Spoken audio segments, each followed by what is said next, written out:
পলাশপুর রাজ্যের ছোট্ট একটি গ্রাম সুখীপুর। সেই গ্রামের ছোট্ট একটি বাড়িতে বাস করত রহিম।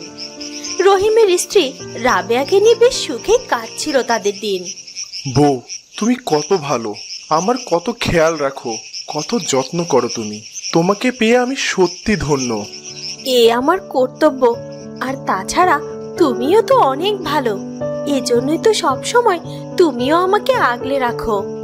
হ্যাঁ বউ, এবার আমাদের একটা সন্তান আসলেই আমাদের সংসারটা সুখে ভরে যাবে। নাও, আর কথা নয়, অনেক রাত হয়েছে, এবার ঘুমিয়ে পড়ো। এভাবে অনেকটা বছর কেটে যায়, কিন্তু দিনে দিনে তাদের দুজনের সংসারে অশান্তির বাসা বাঁধতে থাকে। কারণ বিয়ের অনেক বছর পার হয়ে যাওয়ার পরেও তাদের কোনো সন্তানই হয়নি। এ কি, তুমি আজ এত সকাল সকাল কোথায় যাচ্ছ? আমার এই ঘরে এক মুহূর্ত থাকতেও ভালো লাগে না, তাই বাইরে যাচ্ছি, দেখি কোথাও একটু শান্তি পাওয়া যায় কিনা। আমি জানি আমি তোমাকে সন্তান সুখ দিতে পারিনি, আর তাই তুমি এত কষ্ট পাও। তবে যেখানে যাও খাবারটা খেয়ে যাও। না, তোমার হাতের রান্না খাবার আমি খাবো না। আর হ্যাঁ, তোমার মুখ দেখলেই আমার সারাটা দিন খারাপ যাবে। যাও, এক্ষুনি আমার চোখের সামনে থেকে চলে যাও। রহিমের কথায় রাবেয়া অনেক দুঃখ পায়,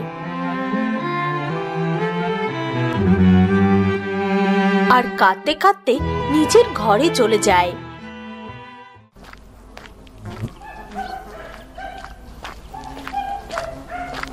এই সংসার আমার আর ভালো লাগে না। আমি আর কোনো দিনও এই সংসারে ফিরবো না। আমার যেদিকে দু চোখ যায় চলে যাব।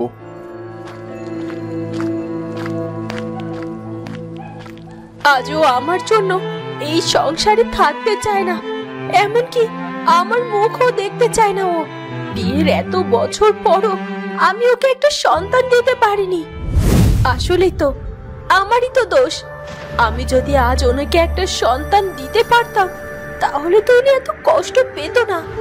হে বিধাতা, আমার জানা মতো তো আমি কোনো অন্যায় করিনি, তাই দয়া করে তুমি আমার উপর রহম করো। আমাকে একটা সন্তান ভিক্ষা দাও, আমার সংসারটাকে আবার আগের মতো সুখের করে দাও। এছাড়া যে আমি আর কিছুই চাই না। এই বাড়িতে কেউ আছো নাকি মা? আজ কয়দিন ধইরা কিচ্ছু খাই না, ক্ষুধার জ্বালা যে আর সহ্য করতে পারছি না, আমাকে একটু খাবার দাও। মনে হচ্ছে কোনো ভিক্ষুক এসেছে, খাবার চাচ্ছে। যাই, ওনাকে একটু খাবার দিয়ে আসি।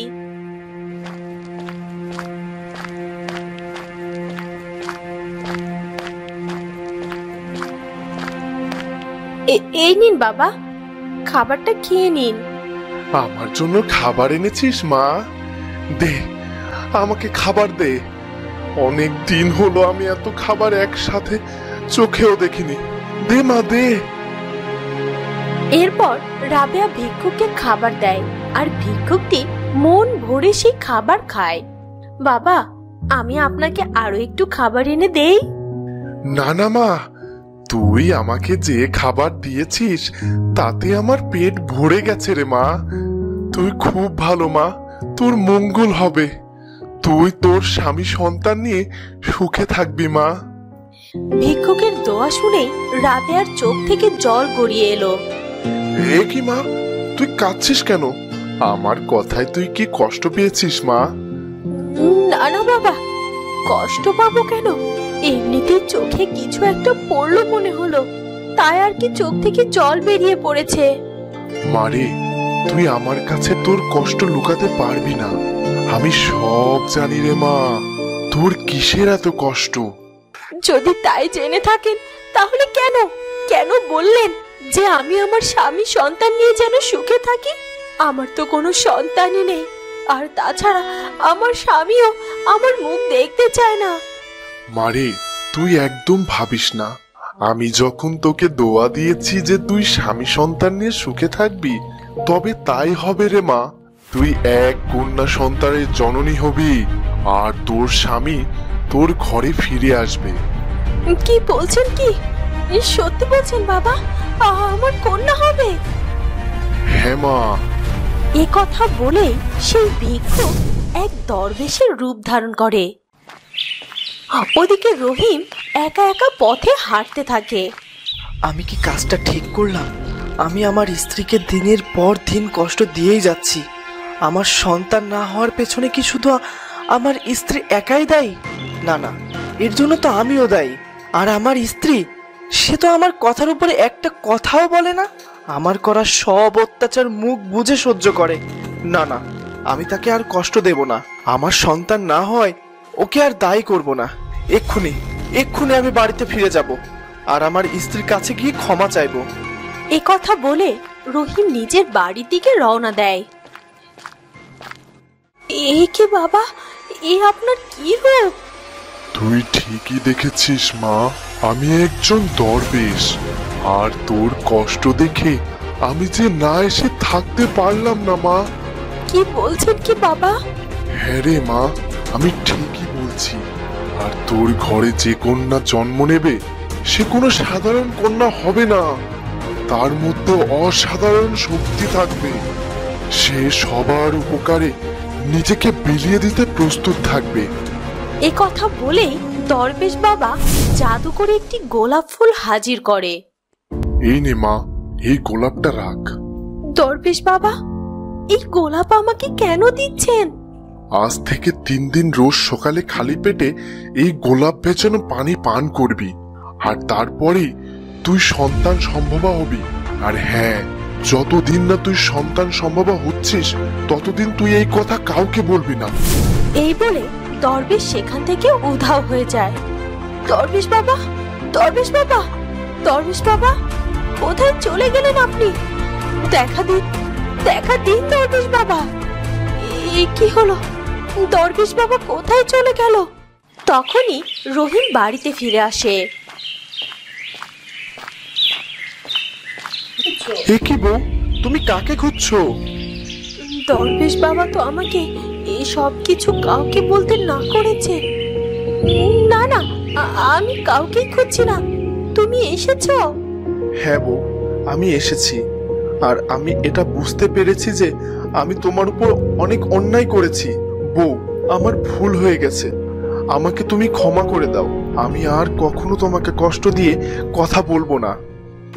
না না, এভাবে কেন বলছো? আমি জানি আমি তোমার আশা পূরণ করতে পারিনি, তাই তুমি যা করেছো কষ্ট পেয়ে করেছো। তবে আমি কথা দিচ্ছি তোমার আশা এবার পূরণ হবে, দেখো। এরপর রোজ সকালে খালি পেটে রাবেয়া সেই গোলাপ ভেজানো পানি পান করত। হে বিধাতা, সাধু বাবার কথা মতো আমি এই গোলাপ ফুল ভেজানো পানি পান করছি। এবার তুমি আমার মনের ইচ্ছা পূরণ করো, আমাকে একটি সন্তান দান করো। আমি যেন আমার স্বামীকে সন্তান সুখ দিতে পারি। এরপর বেশ কিছুদিন পার হয়ে যায়। একদিন হঠাৎ করে রাবেয়া অসুস্থ হয়ে পড়ে।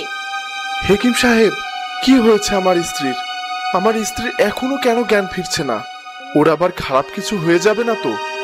রহিম সাহেব, আপনার স্ত্রী একেবারে সুস্থ আছে। এমনিতে একটু দুর্বল, তাই মাথা ঘুরে পড়ে গিয়েছিল। ও আরেকটা কথা।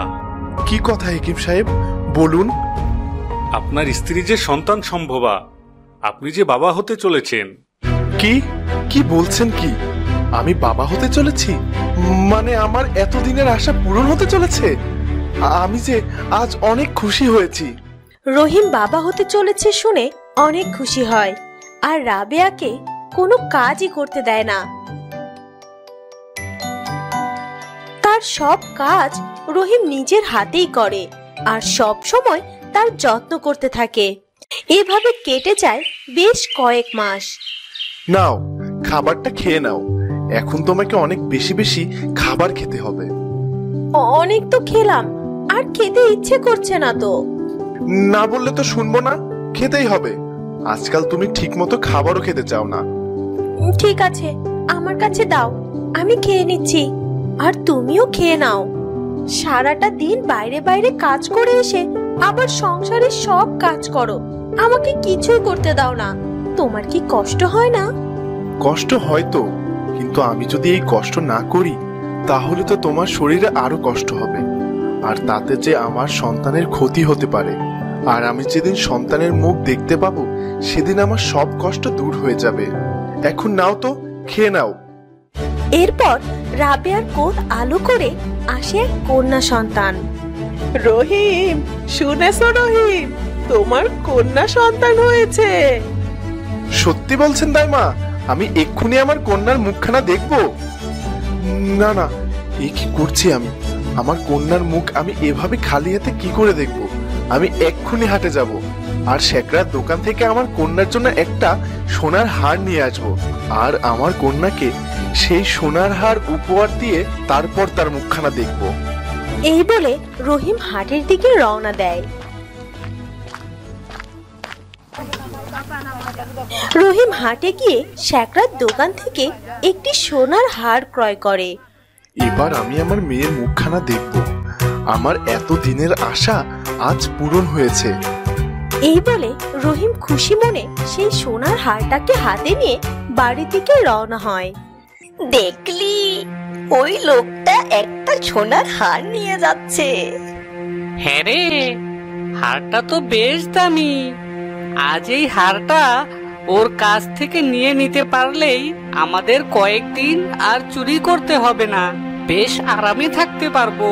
হ্যাঁ রে, তাহলে এত দেরি করছিস কেন? চল চল, এক্ষুনি চল, ওর কাছ থেকে হারটা নিয়ে নেই। হ্যাঁ হ্যাঁ, চল চল। এরপর চোর দুটি রহিমের সামনে গিয়ে তার পথ আটকে দাঁড়ায়। এ কি, তোমরা কারা? আমরা চোর। আমার কাছে কি চাই তোমাদের? তুমি এক্ষুনি যে সোনার হারটা কিনে আনলে ওটা আমাদেরকে দিয়ে দাও। না না, কিছুতেই না। এটা আমি আমার কন্যার জন্য কিনেছি, এটা আমি কিছুতেই দেব না। এইভাবে কাজ হবে না, ওর কাছ থেকে কেড়ে নে। ছেড়ে দাও, ছেড়ে দাও বলছি, না হলে আমি লোকজন জড়ো করব। এই, কে কোথায় আছো? আমাকে বাঁচাও, বাঁচাও আমাকে, আমাকে বাঁচাও। রহিমের চিৎকার শুনে একজন চোর দাঁড়িয়ে পড়ে আর একটি ছুরি দিয়ে রহিমের শরীরে আঘাত করে। এরপর রহিম সেই ছুরির আঘাত সহ্য করতে না পেরে মাটিতে লুটিয়ে পড়ে। রাবেয়া রহিমকে দেখতে না পেয়ে খুব মন খারাপ করে। এ কি রাবেয়া, এত বছর পর তুমি কন্যা সন্তানের মা হয়েছো, আর তুমি এভাবে মন খারাপ করে আছো? তা তুমি কি তোমার কন্যা হওয়াতে খুশি হওনি? না না, তা কেন হবে? আমার কন্যা হয়েছে আর আমি খুশি হব না? কিন্তু দাইমা, ও কোথায়? আপনি কি ওকে জানাননি যে আমাদের সন্তান এসেছে পৃথিবীতে? হ্যাঁ মা, আমি জানিয়েছি যে তোমাদের একটা কন্যা হয়েছে। কি জানিয়েছেন? কিন্তু কিন্তু কই? সে তো এখনো এলো না। মা রাবেয়া, তুমি চিন্তা করো না, সে তার মেয়ে হয়েছে দেখে অনেক খুশি হয়েছে, আর সে তার মেয়ের মুখ খালি হাতে দেখতে চায় না, তাই সে তার কন্যার জন্য উপহার কিনতে গিয়েছে। আসলে মানুষটা যে কখন আসবে? তখনই গ্রামের দুজন লোক আসে রাবেয়ার বাড়িতে। রহিমের বউ, রহিমের বউ, একটু বাইরে আসো তো। দাইমা, মনে হচ্ছে কেউ আমাকে ডাকছে। আপনি একটু আমার মেয়ের কাছে বসুন, আমি গিয়ে দেখে আসি। ঠিক আছে মা, যাও। এরপর রাবেয়া ঘরের বাইরে বেরিয়ে আসে। সে দেখতে পায় যে রহিম অচেতন হয়ে তার বাড়ির উঠানে পড়ে আছে আর তার শরীর রক্তে লাল হয়ে রয়েছে। রাবেয়া দৌড়ে রহিমের কাছে যায়। কি হয়েছে? কি হয়েছে তোমার? তুমি এভাবে পড়ে আছো কেন? আর তোমার শরীর থেকে এভাবে রক্ত ঝরছে কেন? কি হলো? তুমি চুপ করে আছো কেন? কথা বলো, কথা বলছো না কেন? কি কাকা, আমার স্বামীর কি হয়েছে? ও কথা বলছে না কেন? আর ওর শরীর থেকে এভাবে রক্ত ঝরছে কেন? মা রাবেয়া, শান্ত হও মা। আমরা হাট থেকে ফিরছিলাম আর তখন দেখি রহিম পথের ধারে পড়ে আছে। কারা যেন ওকে ছুরি দিয়ে আঘাত করে পালিয়ে গিয়েছে মা। ও আর বেঁচে নেই মা। না, এটা হতে পারে না। ওর কিছুই হয়নি। ও মরতে পারে না মা। ও মরতে পারে না। ও আমাকে একা করে চলে যেতে পারে না। কি হলো, তুমি চোখ খুলছো না কেন? তোমার আশা যে আজ পূরণ হয়েছে। তোমার সন্তান এসেছে পৃথিবীতে, আর তুমি ওর মুখখানা না দেখে এভাবে চলে যেতে পারো না। ওঠো, ওঠো বলছি। রহিম তার এত সাধের কন্যার মুখ না দেখেই দুনিয়া থেকে চির বিদায় নেয়। রাবেয়া রহিমকে হারিয়ে অনেক একা হয়ে পড়ে।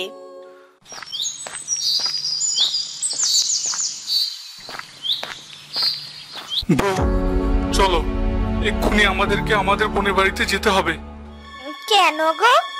আজ আবার হঠাৎ করে তোমার বোনের বাড়িতে যেতে হবে কেন? বউ, খারাপ খবর আছে গো। খারাপ খবর? তা কি খারাপ খবর শুনি? বউ, আমার বোনের স্বামী যে আর বেঁচে নেই।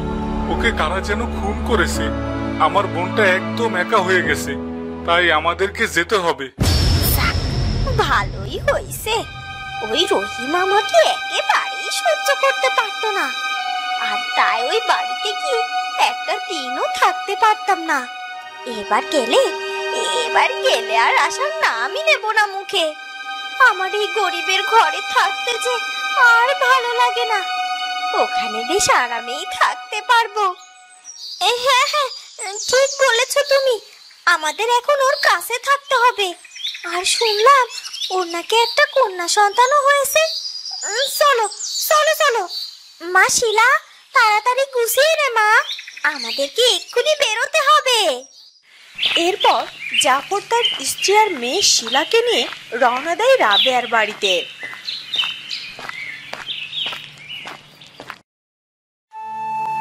ভাইজান, আপনি এসেছেন ভাইজান। আমার যে সব শেষ হয়ে গেল। আমি যে একা হয়ে গেলাম। ও যে আমার মেয়েটার মুখখানা দেখে গেল না। বোন, তোর ভাগ্যে যেটা ছিল সেটাই হয়েছে। আর তাছাড়া চিরকাল তো কেউ আর বেঁচে থাকে না। কাঁদিস না বোন, কাঁদিস না। তোর মেয়েটার জন্য হলেও তো তোকে শক্ত হতে হবে। হ্যাঁ রাবেয়া, আর তাছাড়া আমরা তো আছি, আর আমরা তোমাকে ছেড়ে কোথাও যাব না। কিন্তু আমার কেন যেন মনে হয় তোমার মেয়েটা সুলক্ষণা নয়, কারণ ও জন্ম নেয়া মাত্রই তোমার বরটা মারা গেল। আহ, কি আজে বাজে কথা বলছো তুমি। থামো বলছি।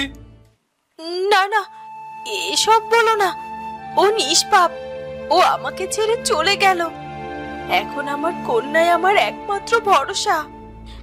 আসলে আমি ওভাবে বলিনি। এরপর বেশ কিছুদিন পার হয়ে যায়। আস্তে আস্তে রাবেয়ার মেয়ে আলো বড় হতে থাকে। একদিন জাফরের স্ত্রী কোকিলারও আরো একটি কন্যা সন্তান হয়। এরপর একদিন গ্রামের মোড়ল আসে রাবেয়ার বাড়িতে। রাবেয়া, মা রাবেয়া, কোথায় মা তুমি? এই তো মোড়ল কাকা, কিছু কি বলবেন? হ্যাঁ মা, তোমার সাথে আমার কিছু কথা আছে। তখনই জাফর আর জাফরের স্ত্রীও বেরিয়ে আসে। মা, কথাটা বলতে আমার খারাপ লাগছে, তাও না বলে পারছি না। আসলে রহিম বেঁচে থাকতে তোমাদের এই বাড়ি বন্ধক রেখে তার কাজের জন্য বেশ কিছু টাকা আমার কাছ থেকে ধার নিয়েছিল। তোমার মেয়েটা ছোট, তাই আর কি এতদিন আসেনি। কিন্তু অনেকটা দিন তো হলো। এবার যে আমার টাকাটা ফেরত চাই মা। টাকা? কত টাকা কাকা? তা মা ৭০,০০০ টাকা হবে। কি কি বলছেন কি? ৭০,০০০ টাকা? এত টাকা আমি কোথায় পাবো কাকা? সেটা তো আর আমি জানি না রে মা। তবে আমার এত কষ্টের উপার্জনের টাকা, সেটাও তো আমি এভাবে ছেড়ে দিতে পারি না। তাই যদি টাকাটা না দিতে পারো, তাহলে হিসেব মতো এই বাড়িটাকে যে আমাকে দখল করতে হবে মা। তুমি বরং ৩ দিনের মধ্যেই বাড়িটা খালি করে দাও। কিন্তু কাকা, এই বাড়িটা ছেড়ে দিলে আমি কোথায় যাব? সেটা তো আমি বলতে পারবো না মা, তবে বাড়িটা খালি করে দিও কেমন? আমি যাই, আমার আবার অনেক কাজ আছে, আবার 3 দিন পরে আসবো আমি। এ কথা বলে মোড়ল চলে যায়। এটা কি হলো? বেশ কিছুদিন আরামায়েশেই ছিলাম এই বাড়িতে, আর এই বাড়িটাও তো চলে গেল। তবে আমার কি, আমি আমার স্বামী আর 2 মেয়ে শিলা আর নীলাকে নিয়ে আমার আগের বাড়িতেই ফিরে যাব। এসব কি হয়ে গেল ভাইজান? এখন আমি আমার ওইটুকু মেয়েকে নিয়ে কোথায় যাব? আমার যে মাথা গোজার জায়গাটাও থাকলো না। কাঁদিস না বোন, তোর ভাই তো এখনো বেঁচে আছে, তুই আমার বাড়িতে থাকবি। হ্যাঁ, তবে আমার ঘরটা অনেক ছোট রে বোন, থাকতে পারবি তো? হ্যাঁ ভাই, পারবো না কেন? তুমি আমাদেরকে এ সময় আশ্রয় দিচ্ছ, এর থেকে বড় পাওয়া আর কি হতে পারে বলো? এই লোকটাকে নিয়ে আর পারি না। এমনিতে আমার ওইটুকু একটা ঘর, তার উপর আবার এই আপদটাকে নিয়ে যাচ্ছে। আর পারি না বাবু, আমার হয়েছে যত জ্বালা। এরপর মোড়ল তার লোকজনকে সাথে করে নিয়ে এসে রহিমের বাড়িটাকে দখল করে নেয়। আর রাবেয়া তার স্বামী আর ঘর হারিয়ে নিঃস্ব হয়ে তার মেয়ে আলোকে নিয়ে ভাইয়ের বাড়িতে চলে যায়। কিন্তু রাবেয়া আর তার মেয়েকে জাফরের স্ত্রী ভালো চোখে দেখতো না, সব সময় রাবেয়াকে দিয়ে খাটাতো। রাবেয়া আর তার মেয়েকে পেট ভরে খেতেও দিত না। ভাবি, আমার মেয়েটার বড্ড ক্ষুধা পেয়েছে, আর সারাদিন কিছু খায়নি তো। সারাক্ষণ শুধু খাই খাই করো, তা এক বেলা না খেলে কি মানুষ মারা যায় নাকি? তোমরা মা মেয়ে মিলে দেখি আমার সংসারটাকে খেয়ে ফেলবে। এ নাও, এই খাবারটুকু নিয়ে আমাকে উদ্ধার করো। কোকিলার কথায় রাবেয়া খুব কষ্ট পায়, কিন্তু নিজের মেয়েটার মুখে খাবার তুলে দেওয়ার জন্য চুপচাপ সব অত্যাচার সহ্য করে নেয়। এদিকে চিন্তায় চিন্তায় রাবেয়ার শরীরটা বেশ অসুস্থ হয়ে পড়ে। মা, মা, তোমার কি হয়েছে মা? না রে মা, কিছুই হয়নি। মা, মা, আমি বুবু আর নীলার সাথে খেলতে যাই। যা মা, যা, ওদের সাথে গিয়ে খেলা কর। আলো তার বোনেদের সাথে খেলার জন্য বাইরে বেরিয়ে যায়, আর তখনই কোকিলাও রাবেয়ার ঘরে ঢোকে। বাবা, দিব্যি পায়ের উপর পা তুলে বেশ আরামেই আছে। এক্ষুনি এক্ষুনি ওদের আরাম বের করছি আমি। এ কি রাবেয়া, তুমি বসে আছো যে? আর আমি এদিকে সারাটা দিন ধরে কেটেই চলেছি। আসলে ভাবি, আজ আমার শরীরটা ভালো লাগছে না, তাই আর কি। এসব বললে তো হবে না। মামে দুজনেই তো আমাদের ঘাড়ের উপর বসে বসে খাচ্ছো, স্বামীটাকে তো খেয়েছো, নিজের বাড়িটাকেও ধরে রাখতে পারোনি, আর একটা কালো মেয়েকেও জন্ম দিয়েছো। জানি না এই মেয়েটাকে কি করে পার করবে। যাও, বসে থেকো না, রান্নাটা সেরে ফেলো তো। আমি এক্ষুনি যাচ্ছি। এরপর রাবেয়া কাঁদতে কাঁদতে রান্নাঘরে যায়। ওদিকে শিলা, নীলা আর আলো খেলতে থাকে। শিলা ছিল একদম তার মায়ের মতো, সে সব সময় আলোকে তুচ্ছ তাচ্ছিল্য করত। এ কি তুই এখানে কেন এসেছিস? বুবু, আমিও তোমাদের সাথে খেলবো, আমাকে খেলতে নাও না। না, তোকে আমাদের সাথে খেলতে হবে না, যা এখান থেকে। আর তোর ওই কালো মুখটা দেখলে আমার একদম ভালো লাগে না। বুবু, এসব কথা কেন বলছো? ওর গায়ের রং কালো, এটা কি ওর দোষ? আলো, চল, আমি তোর সাথে খেলবো। কি, তুই আমার মুখের উপরে কথা বলছিস? দাঁড়া, এক্ষুনি আমি মায়ের কাছে গিয়ে নালিশ করব। ওদিকে রাবেয়া রান্না করতে থাকে, আর ওর শরীরটা আরো বেশি খারাপ হতে থাকে। আমি যে আর পারছি না। শরীরটা যে আরো বেশি খারাপ লাগছে। আহ না, আমাকে এবার ঘরে যেতে হবে। রাবেয়া তার অসুস্থ শরীর নিয়ে উঠে দাঁড়ায় আর সাথে সাথে মাথা ঘুরে মাটিতে পড়ে যায়। এরপর বেশ অনেকটা সময় পার হয়ে যায়। জাফরও কাজ শেষ করে বাড়িতে ফিরে আসে। বউ, বড্ড ক্ষুধা পেয়েছে, সেই সকালে না খেয়ে কাজে গিয়েছি, খেতে দাও তো। হ্যাঁ হ্যাঁ, যাও হাত মুখ ধুয়ে এসো, আমি খাবার দিচ্ছি। এতক্ষণে তো রাবেয়ার রান্না শেষ হয়ে যাওয়ার কথা।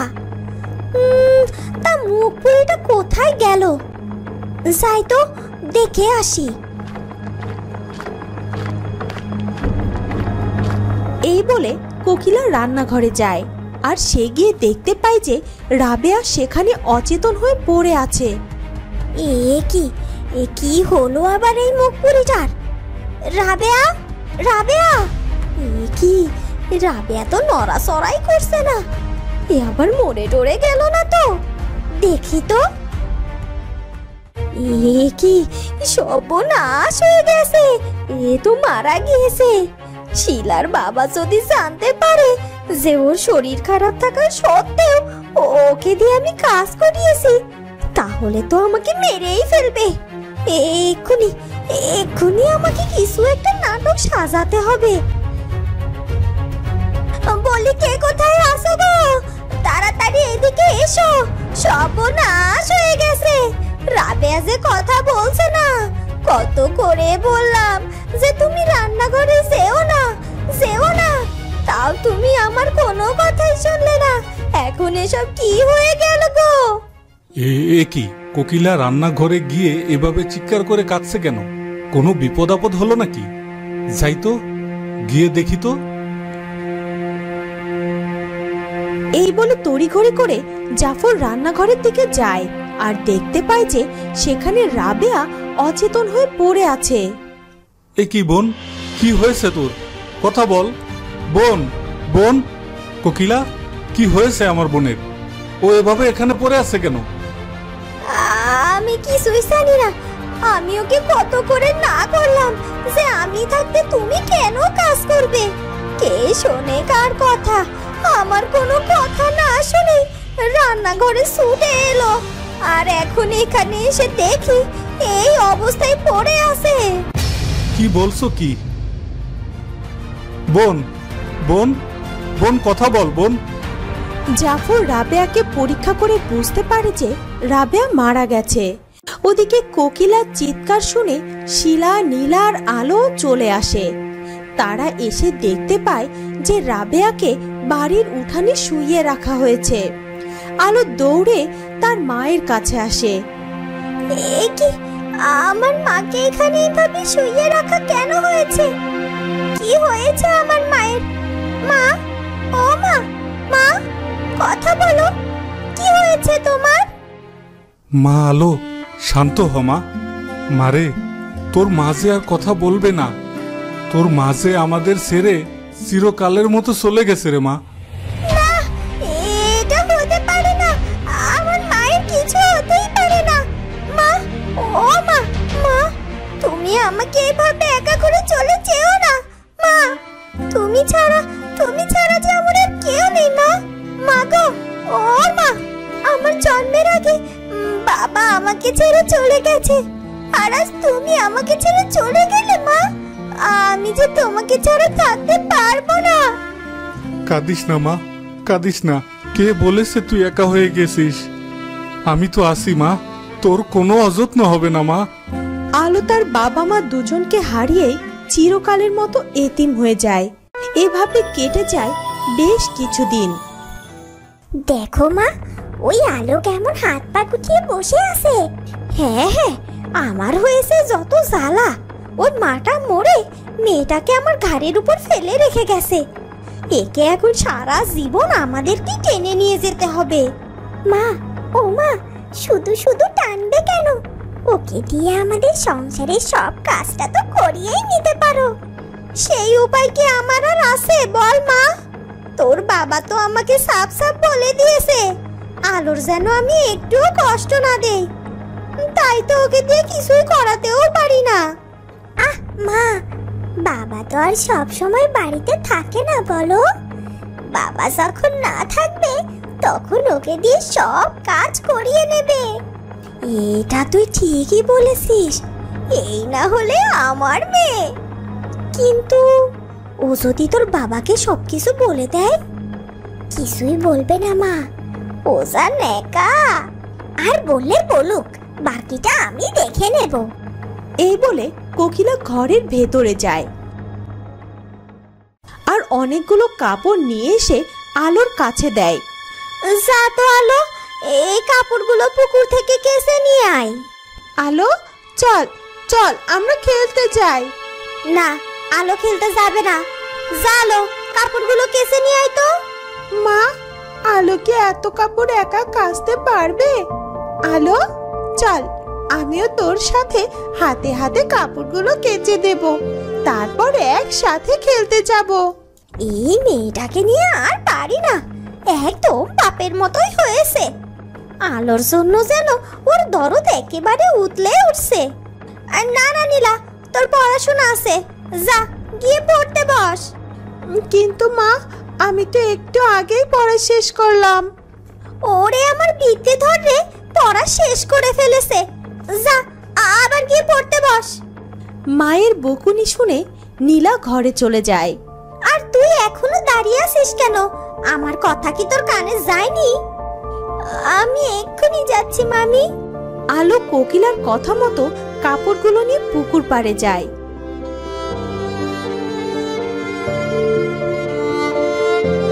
আর সব কাপড় কাচতে থাকে। এদিকে দুপুর গড়িয়ে বিকেল হয়ে যায়।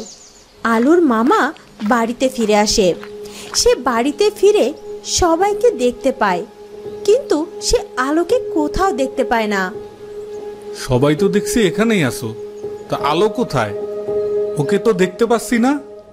এই তো আসতে না আসতেই নিজের ভাগ্নিকে নিয়ে আদি খেতে শুরু হয়ে গেছে।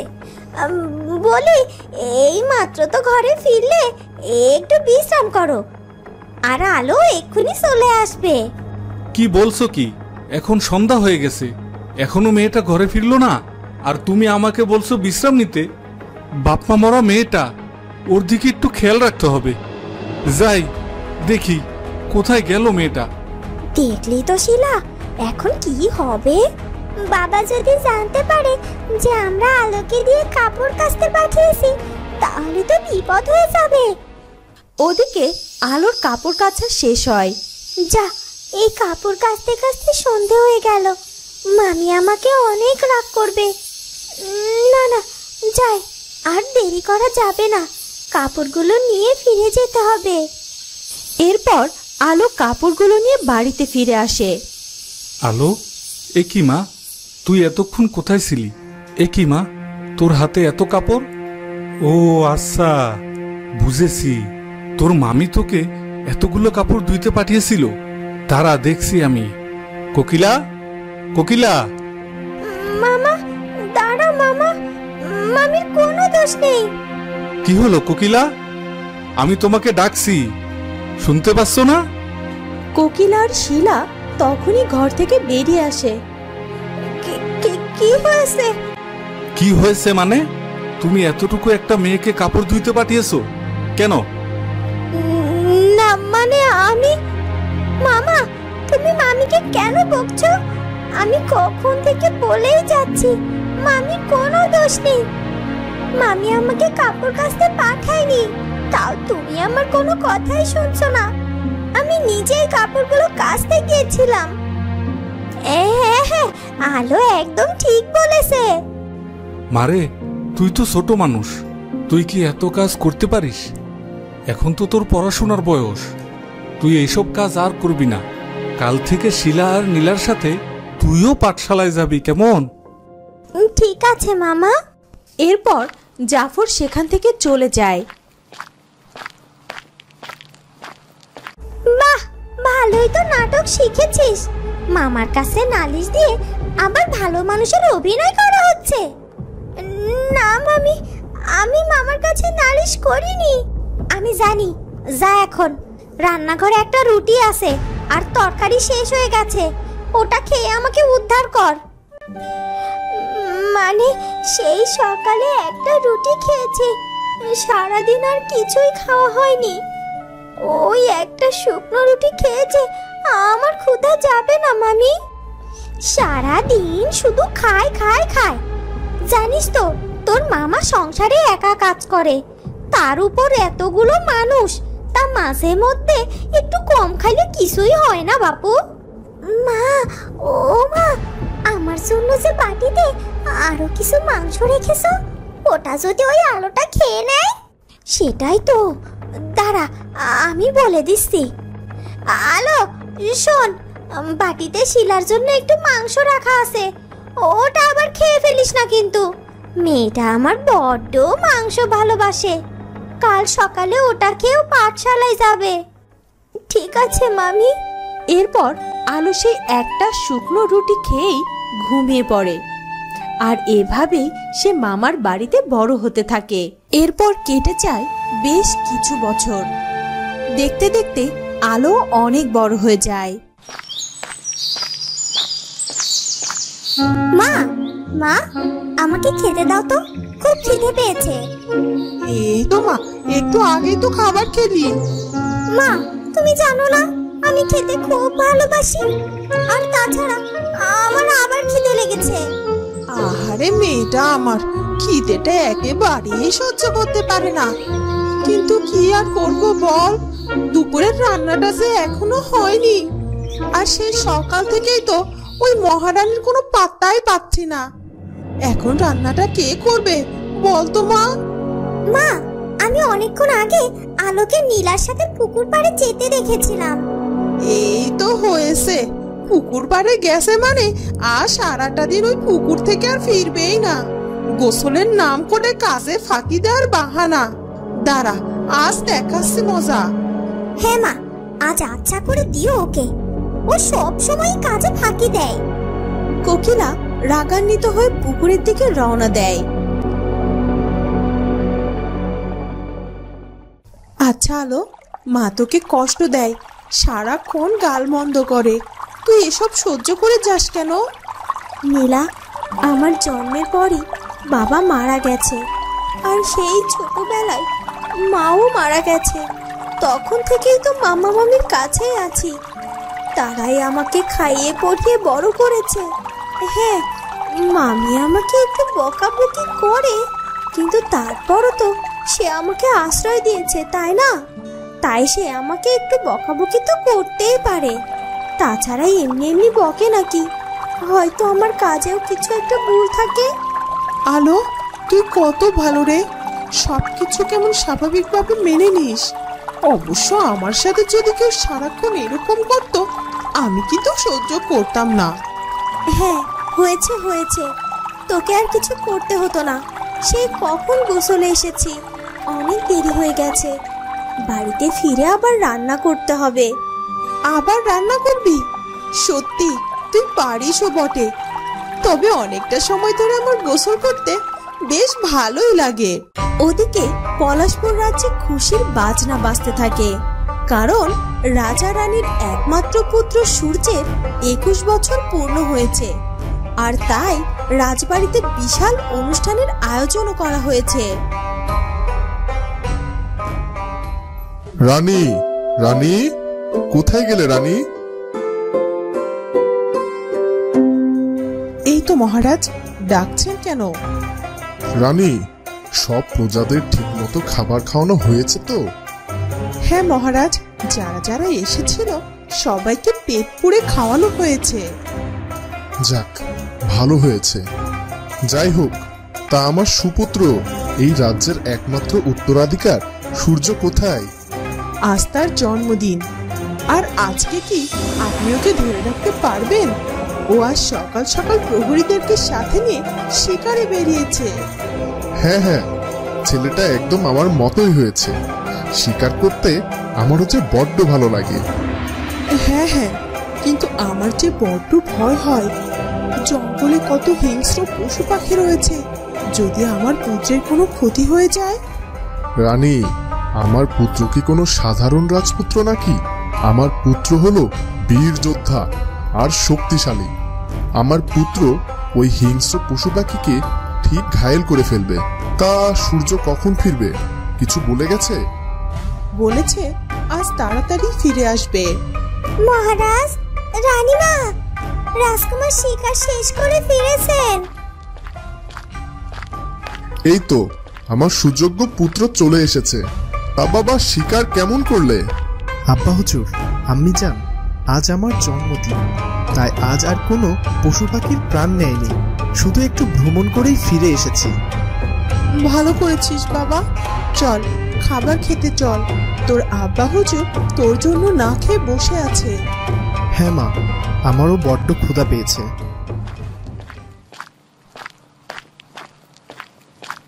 ওদিকে কোকিলা পুকুর ঘাটে যায় আর গিয়ে দেখতে পায় যে আলো তখনও পুকুরেই রয়েছে। আলো, ওই দেখ মা এসে গেছে। মুখ পুরি, সারাদিন ধরে যদি তুই গোসল করেই যাস তাহলে আমার ঘরের কাজগুলো কে করবে? সেই সকাল থেকে আমি একা একা খেটেই চলেছি, আর তুই এখানে? উঠে আয়, উঠে আয় বলছি। আজ তোর একদিন কি আমার একদিন। এই তো মামি, আমি এক্ষুনি উঠে পড়ছি, আর আমি সব কাজ তাড়াতাড়ি শেষ করে ফেলবো মামি। তুই আগে উঠে আয় বলছি। আলো ভয়ে ভয়ে পুকুর থেকে উঠে পড়ে, আর কোকিলা এসে আলোর হাত ধরে টানতে টানতে বাড়ির দিকে নিয়ে যায়। আহ!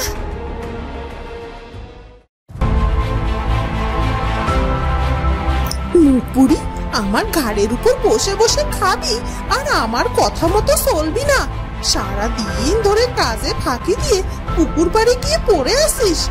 বলি, তুই ওই পুকুরের পানি থেকে ডুবে মরতে পারিস না? মা, তুমি এসব কি বলছো? আহ নীলা, যা এক্ষুনি ঘরে যা তুই। আর আলো, তুই যা।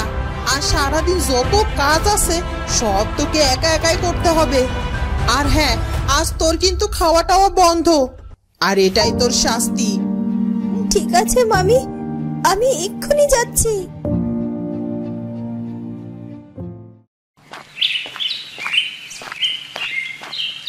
মা আলো, আলো কই রে মা আলো? যাই মামা। আলো এগিয়ে আসে তার মামার কাছে। মামা, আমাকে ডেকেছো মামা? তখনই আলোর মামা আলোকে একটি শাড়ি দিয়ে বলে, এই নে মা, এই শাড়িটা তোর জন্য এনেছি। মামা, তুমি আমার জন্য নতুন শাড়ি এনেছো?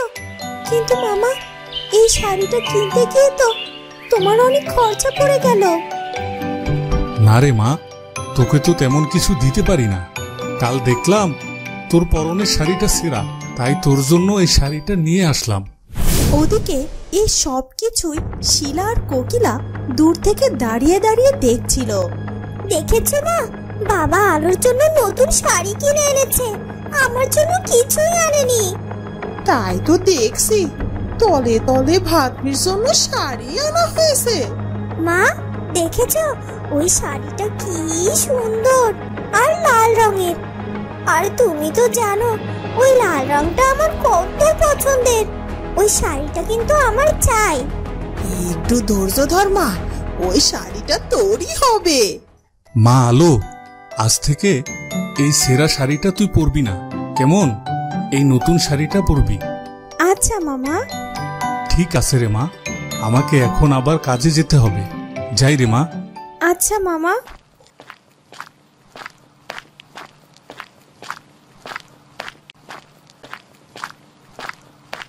আলো, আলো, এদিকে আয় তো। হ্যাঁ মামি, বলো। তোর হাতের ওই শাড়িটা দে তো আমার কাছে। আলো তার মামির হাতে শাড়িটা দেয়। ইস, কি সুন্দর শাড়ি! এটা আমার শিলার গায়ে খুব মানাবে।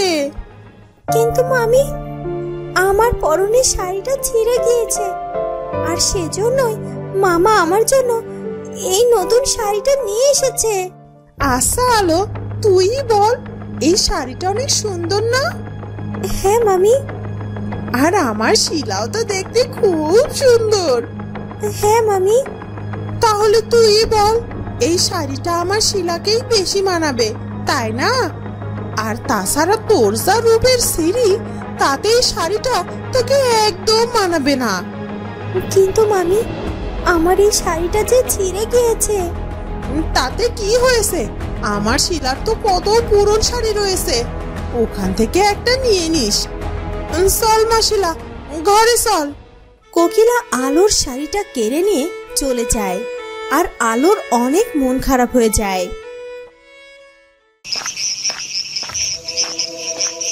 আজ যেন চারদিকটা অনেক বেশি সুন্দর লাগছে। চাঁদের আলোয় সবকিছু যেন স্নিগ্ধ দেখাচ্ছে। মনে হচ্ছে আজ রাতটা এখানেই পার করে দেই। হঠাৎ করে রাজকুমার সূর্য নুপুরের শব্দ শুনতে পায়। মনে হচ্ছে নুপুরের শব্দ। হ্যাঁ হ্যাঁ, তাই তো। এই রাজউদ্যানে এত রাতে কে প্রবেশ করবে? না না, দেখতে হচ্ছে তো বিষয়টা। রাজপুত্র সেই নুপুরের শব্দ অনুসরণ করে এগিয়ে যায়, কিন্তু কোথাও কাউকেই দেখতে পায় না। কেউ কি আছো? শুনতে পাচ্ছ? রাজপুত্রের কথায় কেউ সাড়া দেয় না, আর সে আবারও নুপুরের শব্দ শুনতে পায়।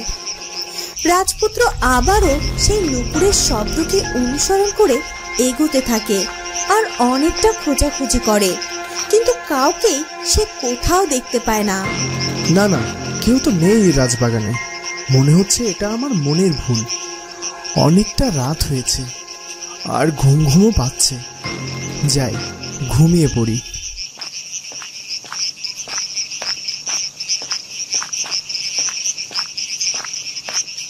ওদিকে নীলা তড়িঘড়ি করে তার মায়ের কাছে আসে। মা, মা, শুনেছ?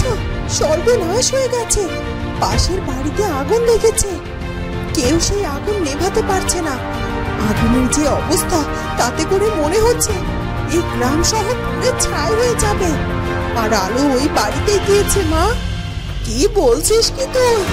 চল চল এক্ষুনি। এরপর কোকিলা তার দুই মেয়েকে নিয়ে সেই বাড়িতে যায়। তুমি এসেছো বোন? দেখো আমার ঘর বাড়ির কি অবস্থা, আর আমার বাচ্চাটাকেও মনে হয় বাঁচাতে পারবো না। কি বলছো কি? তোমার বাচ্চাটা কোথায়? ওই ঘরের মধ্যেই আছে আমার বাচ্চাটা।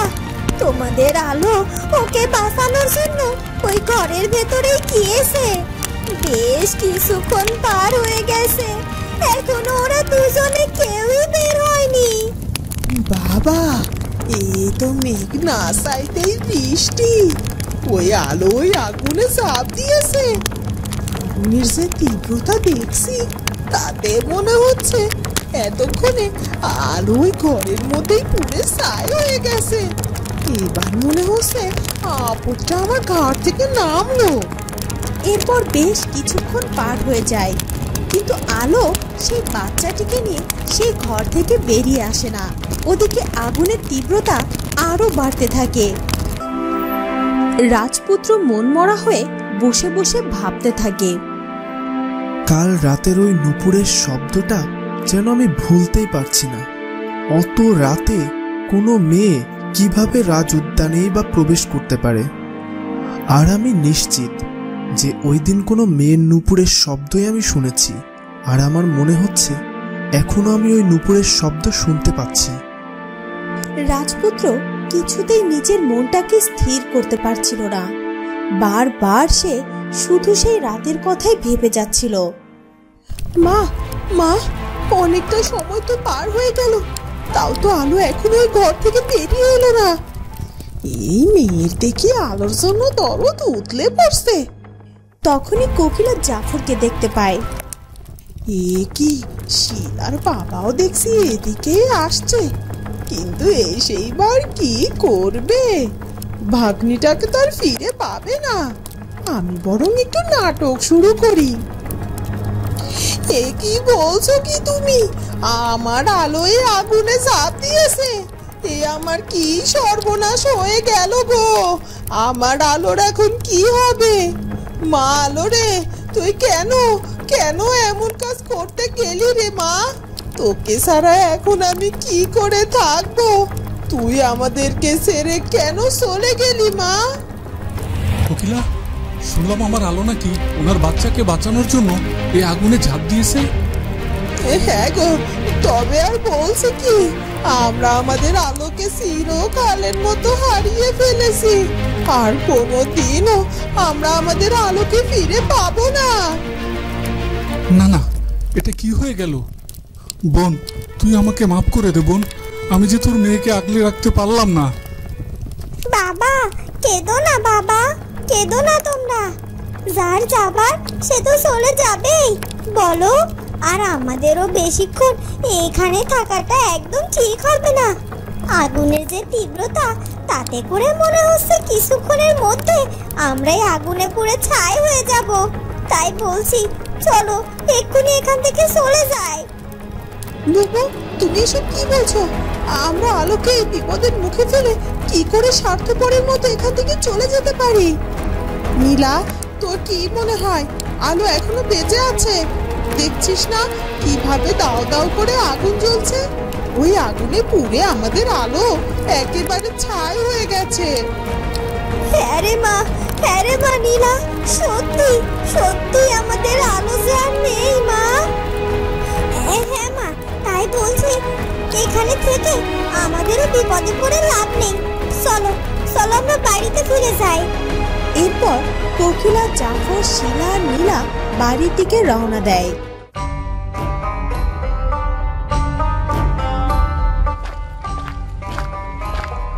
এ কি রানী, তুমি এভাবে একা একা বারান্দায় দাঁড়িয়ে আছো যে? কি আর করব বলুন, এত বড় রাজপ্রাসাদে আমি বড্ড একা। আপনি তো সারাক্ষণ রাজ্য নিয়েই পড়ে আছেন, আর কুমার তো সারাক্ষণ নিজের মতোই থাকে, আর তাই আমাকে একা একাই থাকতে হয়। রানী, একটা কাজ করলে তোমাকে আর একা একা থাকতে হবে না, তুমি একজন সঙ্গী পাবে। কি কাজ মহারাজ? বলুন না, আমার যে একা থাকতে একদম ভালো লাগে না। রানী, আমাদের পুত্র সূর্য, সে তো এখন যথেষ্ট বড় হয়েছে। এবার দেখে শুনে একজন ভালো পাত্রী দেখে বিয়ে দিলে ভালো হয় না? মহারাজ, কি বলছেন কি? এই কথাটা তো একবারও আমার মাথায় আসেনি। সত্যি তো, রাজপুত্রকে বিয়ে দিয়ে একজন লাল টুকটুকে রাজকন্যাকে আমাদের রাজপ্রাসাদে রাজবধূ করে আনবো, আর তার সাথে গল্প করে আমার সময়টা বেশ ভালোই কাটবে। তাহলে মহারাজ, আপনি ভালো একজন পাত্রীর খোঁজ করুন। তা করছি, কিন্তু আমাদের রাজকুমারও তো বড় হয়েছে, তারও তো একটা মতামতের বিষয় আছে। চলো আমরা আগে ওর মত নিয়ে আসি। হ্যাঁ মহারাজ, চলুন। এরপর রাজা আর রানী রাজপুত্রের কক্ষের দিকে রওনা দেয়।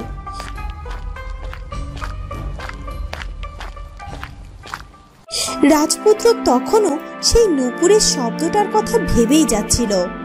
হঠাৎ তখনই সূর্য আবারও সেই নূপুরের শব্দটা শুনতে পায়। ওই তো, আমি আবার ওই নূপুরের শব্দটা শুনতে পাচ্ছি। হ্যাঁ হ্যাঁ, তাই তো, আমার মনে হচ্ছে ওই রাজউদ্যান থেকে আওয়াজটা আসছে। আমাকে এক্ষুনি যেতে হবে আর দেখতে হবে কার নূপুরের শব্দ আমাকে বারবার ভাবিয়ে তুলছে। রাজকুমার এক মুহূর্ত দেরি না করে রাজউদ্যানের দিকে এগিয়ে যায়, আর ক্রমাগত সেই নূপুরের আওয়াজটি আরো স্পষ্ট হয়ে ওঠে। ওই তো, ওই দিকটা থেকে আওয়াজটা আসছে, ওই দিকটাতে এগিয়ে যেতে হবে। রাজপুত্র এগিয়ে যেতে থাকে। ওদিকে আলো সেই বাচ্চাটিকে নিয়ে ঘরের মধ্যে আটকে পড়ে। আগুনের তীব্রতার কারণে সে কিছুতেই ঘর থেকে বেরিয়ে আসতে পারছিল না। মা মা মা, আমি মায়ের কাছে যাব। মা মা, আমার খুব ভয় করছে, আমি তোমার কাছে যাব। মা, ভয় পেও না, আমি তোমাকে এক্ষুনি বাইরে বের করে নিয়ে যাব, একটু ধৈর্য ধরো। না না, আমি এক্ষুনি আমি আমার মায়ের কাছে যাব। মা মা মা, এখন আমি কি করি? এই বাচ্চাটাকে নিয়ে কি করে আমি এখান থেকে বের হব? আর আগুনের প্রকোপ তো বেড়েই চলেছে। আহ, এই তাপ যে আমি সহ্য করতে পারছি না। কি করব এখন? না না, যে করেই হোক আমাকে এক্ষুনি এখান থেকে বের হতেই হবে, না হলে যে আমি এই বাচ্চাটিকে বাঁচাতে পারবো না। আহ না, আমাকে এক্ষুনি জীবনের ঝুঁকি নিয়ে হলো এই বাচ্চাটিকে নিয়ে বের হতেই হবে। আমার যা হয় হোক, এই বাচ্চাটির প্রাণ আমাকে বাঁচাতেই হবে। কিন্তু কিন্তু কিভাবে কিভাবে বের হব এখান থেকে আমি? তখনই আলো সেই ঘরের মধ্যে একটি ছুরি দেখতে পায়। ওই তো মনে হচ্ছে একটা ছুরি। এই ছুরিটার সাহায্যে আমাকে এই ঘর থেকে বের হতে হবে। এরপর আলো ছুরিটিকে হাতে নেয় আর সেই ঘরের বেড়া কেটে ফেলে আর বাচ্চাটিকে নিয়ে বের হয়ে আসে। এই তো আমার বাচ্চাটাকে নিয়ে এসেছে। শিলার মা, আলো ঠিক আছে, ওর কিছুই হয়নি। আলো মা, আমার বাচ্চাটা ঠিক আছে তো? হ্যাঁ, আপনার বাচ্চা ঠিক আছে। আলো বেঁচে আছে শুনে আলোর মামার নীলা দৌড়ে আলোর কাছে আসে। আলো, মা, তুই ঠিক আছিস তো? মা, তোর কিছু হয়নি তো?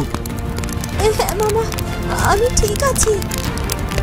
আলো, তুই কেন এমন কাজ করতে গিয়েছিলি? আমরা তো ভেবেছিলাম তুই হয়তো আমাদের মাঝে আর ফিরে আসবি না। কি বলো মা? দেখো, ওই আগুন থেকে আলো দিব্যি বেঁচে ফিরলো। তাই তো দেখছি রে মা, এই তো মরার মেয়ে নয়, দিব্যি ওই আগুন থেকে বেঁচে ফিরলো। ভেবেছিলাম আপদটা ঘাট থেকে নামলো, কিন্তু এ দেখছি কিছুতেই ঘাট থেকে নামার পাত্রই নয়। আলো, মা, চল মা, বাড়ি থেকে বিশ্রাম নিবি। মামা, আমি বাড়িতে যাব, কিন্তু তার আগে তুমি এখানকার আগুন নিভানোর ব্যবস্থা করো মামা। হ্যাঁ রে মা, আমি ব্যবস্থা করছি। এরপর গ্রামের লোকজন মিলে সেই বাড়ির আগুন নিভিয়ে দেয়। আলো অনেকটা সময় ধরে আগুনের মাঝে থাকায় ওর শরীরটা খুব খারাপ হতে থাকে আর এক সময় সে মাথা ঘুরে পড়ে অজ্ঞান হয়ে যায়। আলো, বাবা, কি হলো আলোর? ও তো অজ্ঞান হয়ে গেল। মা, আলো, আলো, ওঠ মা, ওকে এক্ষুনি বাড়িতে নিয়ে যেতে হবে, ওর চিকিৎসার দরকার।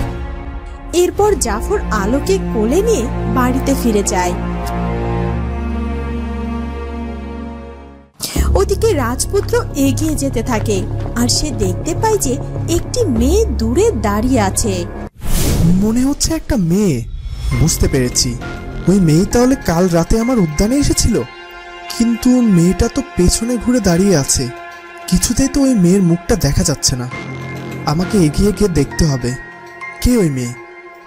এই বলে রাজপুত্র আবারও এগিয়ে যায়। ওদিকে রাজা আর রানী রাজপুত্রের ঘরে যায়, কিন্তু সেখানে গিয়ে তারা রাজকুমারকে দেখতে পায় না। এ কি, সূর্য কোথায় গেল? সূর্য, সূর্য, সূর্য, বাবা কোথায় গেলি তুই? রানী সূর্যের ঘরের এদিক ওদিকে খুঁজতে থাকে, কিন্তু তারা রাজকুমারকে কোথাও খুঁজে পায় না। মহারাজ, সূর্য ঘরের কোথাও নেই। হ্যাঁ রানী, আমি তো সেটাই ভাবছি। সূর্য তো এ সময় বাইরে কোথাও যায় না। দাসী, দাসী, দাসী। তখনই দাসী চলে আসে। রানীমা, আমাকে ডেকেছেন? হ্যাঁ, আচ্ছা, তুই কি রাজকুমারকে দেখেছিস? না না রানীমা, আমি তো রাজকুমারকে দেখিনি। দেখ তো, রাজপুত্র রাজউদ্যানে গিয়েছে কিনা। না না রানীমা, আমি তো রাজপ্রাসাদের বাইরেই ছিলাম আর রাজউদ্যান হয়ে প্রাসাদে ঢুকলাম, কিন্তু রাজকুমারকে তো কোথাও দেখলাম না। এমনকি রাজপ্রাসাদের আশেপাশে কোথাও তাকে দেখতে পেলাম না। কি বলছো কি? তাহলে তো চিন্তার বিষয়। আশেপাশের রাজ্যে তো আমার শত্রুর অভাব নেই, নানা বিপদ ঘটতে সময় লাগে না। যাও, এক্ষুনি প্রহরীদেরকে বলো রাজকুমারকে খুঁজে বের করতে হবে। আগে মহারাজ। মহারাজ, আমার কিন্তু এবার খুব ভয় করছে। আমার পুত্রের কোনো বিপদ হয়ে যাবে না তো? না না রানী, কিছু হবে না, কিছু হবে না আমার সূর্যের। কিছুক্ষণ পর আলোর জ্ঞান ফিরে আসে। মারে, তুই ঠিক আছিস তো মা? মামা, তুমি কাঁদছো কেন মামা? দেখো, আমি একদম ঠিক আছি, আমার কিছুই হয়নি মামা। মারে, তোর বাবা মারা যাওয়ার পর তোর মাকে আর তোকে আমাদের বাড়িতে নিয়ে এসেছিলাম। তোর মাকে আমি বেশি দিন আগলে রাখতে পারলাম না মা। এবার তোর যদি কিছু হয়ে যায় তাহলে আমি সহ্য করতে পারবো না রে মা। তুই কেন তোর নিজের জীবনের ঝুঁকি নিতে গিয়েছিলি মা? মামা, তুমি চিন্তা করো না, তোমার দোয়া আমার সাথেই আছে, আমার কিছুই হবে না। তা তোর দরকার কি ছিল ওই আগুনের মধ্যে কি ওই বাচ্চাটাকে বাঁচানোর? নীলা, কারোর বিপদ দেখলে যে আমি চুপ করে থাকতে পারি না। দেখো মা, নীলার বাবা ওই আলোটাকে নিয়ে কেমন আদিক্ষেতা করছে, আমি স্যার সহ্য করতে পারছি না মা। শিলা, তোর কি মনে হচ্ছে আমি ওই মুখপুরিটাকে সহ্য করতে পারি? তবে এবার আমি ওই মুখপুরিটাকে আমার বাড়ি থেকে তাড়ানোর ব্যবস্থা করছি। কি করবে মা? তুই শুধু চুপচাপ দেখে যা আমি কি করি। রাজকুমার যতই এগিয়ে যেতে থাকে ততই সেই মেয়েটিও এগিয়ে যেতে থাকে। এই মেয়ে, দাঁড়াও দাঁড়াও বলছি, যেও না। রাজকুমারের কোনো কথাই মেয়েটি কান না দিয়ে এগিয়ে যেতে থাকে, আর সূর্যও তার পিছু পিছু এগিয়ে যেতে থাকে। রাজকুমার সেই মেয়েটিকে অনুসরণ করে এগিয়ে যেতেই থাকে, আর মেয়েটিও এগিয়ে যেতে থাকে। একসময় রাজকুমার ক্লান্ত হয়ে দাঁড়িয়ে পড়ে।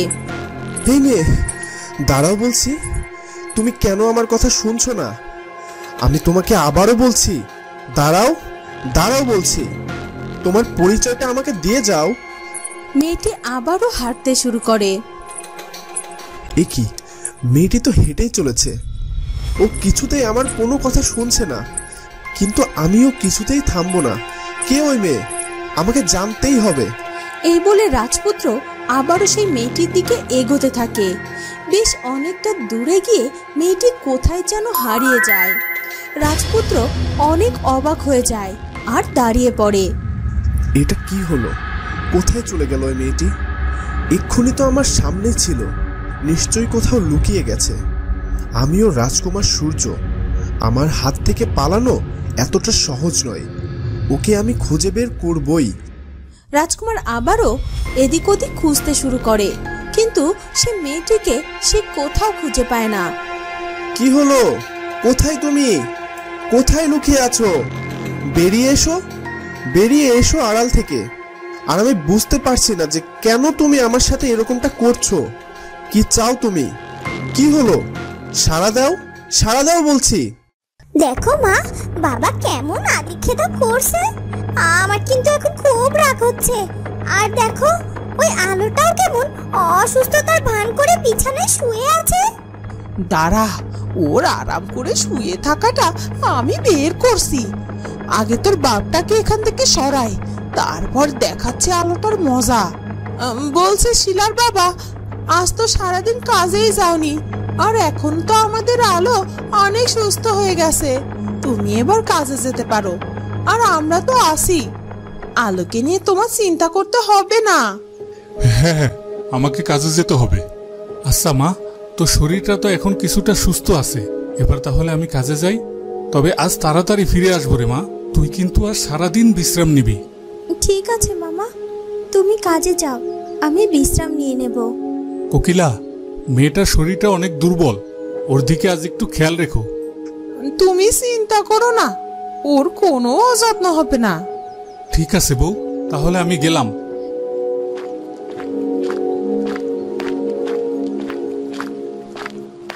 নীলা, যা তো মা, তোর বাবার কিছু দরকার পড়ে কিনা দেখ তো, আমি আলোর কাছেই আছি। হ্যাঁ মা, আমি এক্ষুনি যাচ্ছি। নীলাও বেরিয়ে যায়। কোকিলা আলোর কাছে এগিয়ে যেতে থাকে, আর ইচ্ছে করে সে সেখানে পড়ে যায়। আহ, মরে গেলাম গো। আহারে, আমার কোমরটা বোধহয় ভেঙেই গেল।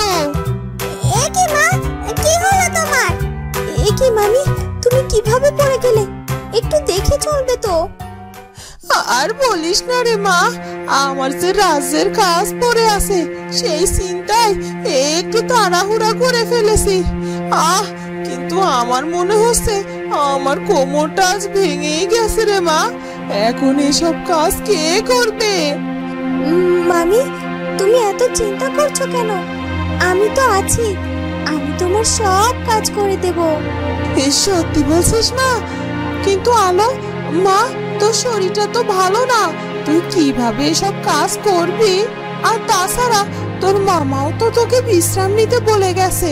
সে যদি এসে দেখে যে আমি তোকে দিয়ে কাজ করিয়েছি, তাহলে কি আর আমাকে আস্ত রাখবে রে মা? যাই, আমি বরং আমার ভাঙা কোমর নিয়ে কাজগুলো সেরে ফেলি। না না মামি, আমি এখন সুস্থ আছি, আমি সব কাজ করে দেব, আর মামাকে আমি কিছুই জানতে দেব না। সত্যি বলছিস মা? তাহলে যা মা, রান্নাটা সেরে ফেল, আর উঠানটাও ঝাড়ু দিয়ে ফেল, আর বারান্দায় কিছু কাপড়ও রাখা আছে, ওগুলোও কেচে ফেলিস রে মা। ঠিক আছে মামি, আমি এক্ষুনি যাচ্ছি। বুবু, মামি অনেক ব্যথা পেয়েছে, তুমি একটু মামির দিকে খেয়াল রেখো তো। তোকে জ্ঞান দিতে হবে না, আমার মা আমি বুঝবো আমাকে কি করতে হবে। যা, মা তোকে যে কাজটা দিয়েছে ওটা আগে কর তো। আচ্ছা বুবু। আলো বেরিয়ে যায়। মা, তুমি আলো মুখ পুরিটার জন্য নিজের শরীরে কষ্ট দিলে কেন? আরে বোকা মেয়ে, আমার কিছুই হয়নি, আমি তো পড়ে যাওয়ার নাটক করলাম, আর আমার কোমর টোমর কিছুই ভাঙেনি, আমি দিব্যি ঠিক আছি। কি বলছো কি মা? তোমার বুদ্ধি তারিফ না করে পারছি না। হ্যাঁ হ্যাঁ, চল চল, আলো হয়তো ওই রান্নাঘরে ঢুকেছে, চল আমরা দুজনে ঘরে গিয়ে আজ সারা দিন শুয়ে শুয়ে আরাম করব। হ্যাঁ মা, চলো।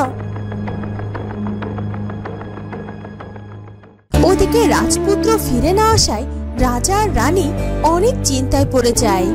মহারাজ, আমার সূর্য তো এখনো ফিরে এলো না, সেনা প্রহরী ওরাও কেউ আমাদের পুত্রের খোঁজ এনে দিল না। এবার সত্যি আমার খুব ভয় করছে রানী, আমার পুত্রের বড় কোনো ক্ষতি হবে না তো?